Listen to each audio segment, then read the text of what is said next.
Hi there everybody, this is David, and today I kind of want to talk and chat with y'all all about Dragon Quest 1 and 2.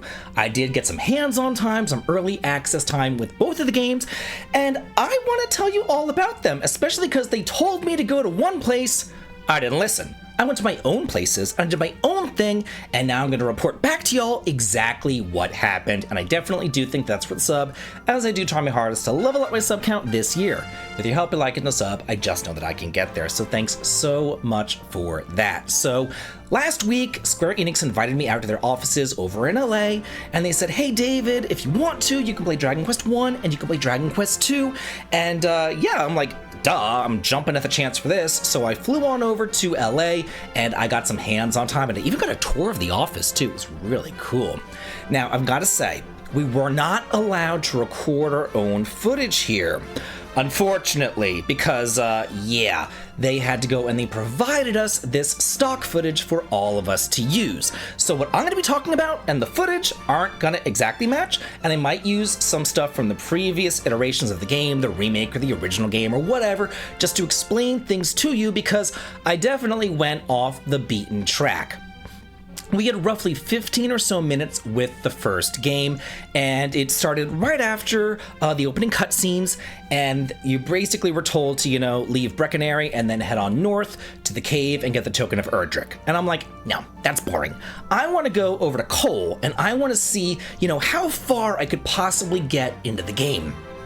So I did notice that there are new hidden areas on the world map, just like in Dragon Quest 3. You can walk into a tree and you'll see like a barrel or something, get an antidote herb and stuff like that. Yeah, enemies poison now. That's a total thing. They didn't in the first game. There's also multiple enemies to fight, including enemies from Dragon Quest 2 and 3. So the whole trilogy now ties together.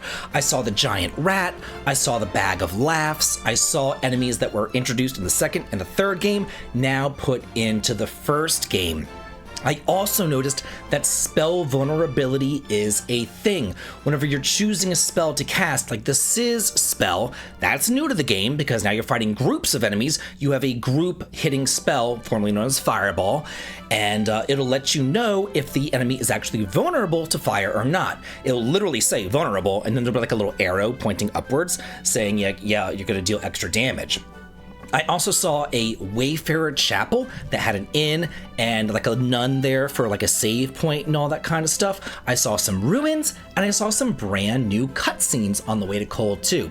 Then as I went to cross a bridge further onto Cole, there was like a dying soldier on the bridge, and he, in his like dying breaths or whatever, he said, hey, we were on an expedition, I'm the last surviving one, and we think that the princess is in the cave to the south. In the original version of the game, back on the NES, there were really no clues. You just kind of had to explore and cast the Radiant spell and all that kind of stuff until you stumbled across, the princess in that cave connecting the continent of Cole down to Mercado. So yeah, and then there was also some extra characters that came too, such as the captain of the guards and Gwaylin's personal guard, who's a female warrior, and they were out to find her. Once I did make my way over to Cole, I was almost done with my 15 allotted minutes, and I found out that there aren't just locked doors, there are locked treasure chests. Yeah, I went to the bottom of the well in Cole, and there was a locked treasure chest down there too. Also, mini medals are added in, and guess what I found in Cole? I found the sensual Puff Puff for 20 gold coins. I needed to find that Puff Puff, and I found it. Just like I did in Dragon Quest 3 one, I went over to Asaram. We were supposed to go to the Tower of Champagne in the Dragon Quest 3 preview event that I did last year, and I was like, no, I don't want to go there. I want to go over to Asaram, and I found the Puff Puff there, and I confirmed there was a Puff Puff, and Puff Puffs are in this game too. So after that, after I went to Cole, my 15 minutes were up. So I just started Dragon Quest 2 and had a little bit more time. I had 25 minutes with Dragon Quest 2, and my demo began there in Hamlin after recruiting the princess. So I had the full party. I had the Princess of Moonbrook, the Prince of Cannock, as well as the Prince of Middenhall. And we were told, hey, you should go over to Moonbrook and then head on over to the Tower of Wind to get the Cloak of Wind, but I decided not to. I had the Zoom spell, and I wanted to go out and explore the whole world and see what was going on.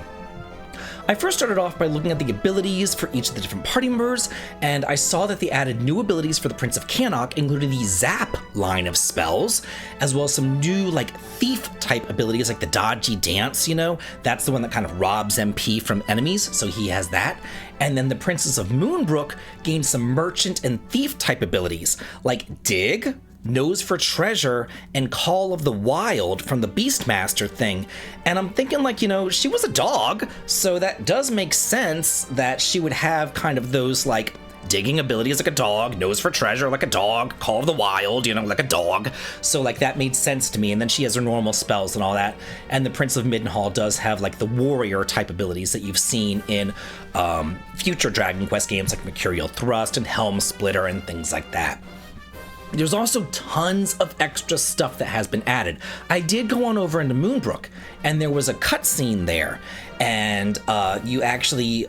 You ran into, like, the captain of the guards there, and he was talking about what was going on with, like, the Cloak of the Wind, and how he went up to Rippleport, which is the old Leonport, and he was like, hey, we were on an expedition, then we came back to Moonbrook now.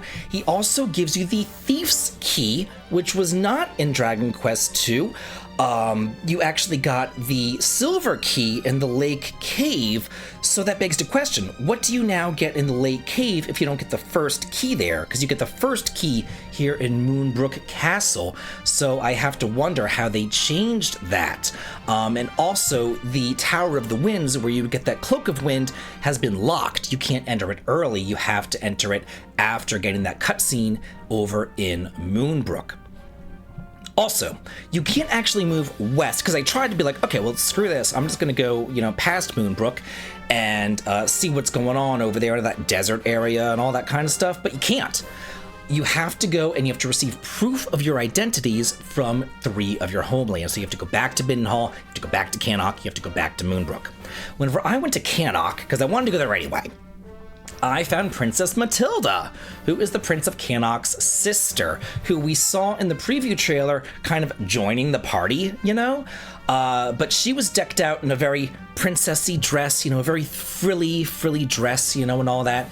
And she's like, you know, oh, be safe, big brother. I wish there was something that I could do to help, but I'm just a little girl. I can't do anything to help. And she seems kind of upset about that. So I think that later on, she's going to join in some sort of capacity, maybe in a post-game adventure or something like that. So I thought that that was really freaking cool. Also, I found out that whenever I went to Middenhall, normally there's this bridge down south of Middenhall, and you can go down there and there's like a shrine or whatever. That bridge is no longer there. So that is now a brand new island, and there's nothing there. So then I was like, you know what? I'm going to open up the world map. I'm going to just explore the world map and see what there is to see. And I saw every single town in Alefgard. All the towns are there. It's not just Tankentil Castle and Charlotte Castle. Everything is there. Cantlin is there. Garanham is there. Cole is there. Everything is there. The shrines are there.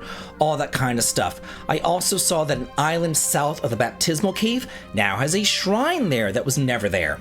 The peninsula to the left of the Silver Key Cave, where you originally got the Silver Key, and now I don't know what you get there since you get Thief's Key over in Moonbrook, now has a mountain range there, and it blocks it off from the rest of the landmass, making it only accessible by boat. There's also a little tiny island that I saw to the left of the oasis in that desert area. There's a little tiny island there that seems to have something on that as well. There's also 2 shrines north of Rippleport, one around the mountains and one directly north of it. I couldn't access these, but I could see them on the map. But you know what I could access? Whenever I went to the Cave of the Lake, where you originally got the Silver Key, this was thrilling to me. I saw this lake to the south of it, and I'm like, wait, what's going on there? Because it was like this like port or something into the lake, and I'm like, this is weird.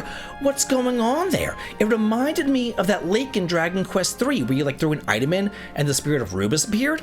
But no, nothing appeared except for an NPC outside the lake.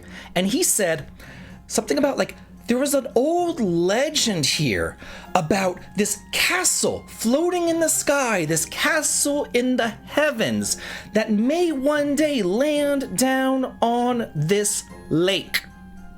Yeah, that is a direct reference to the Zenithan trilogy.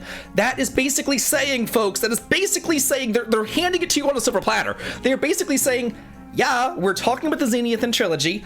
We're probably going to be remaking the Zenithan trilogy. If they're referencing it in these remakes, it's probably going to be in the post-game or some sort of reference to that, some sort of tie-in to the Zenithan trilogy. I thought that was amazing, and I couldn't believe it. I couldn't believe it that it was there, and I'm like, oh my gosh, I know that I wasn't supposed to see this.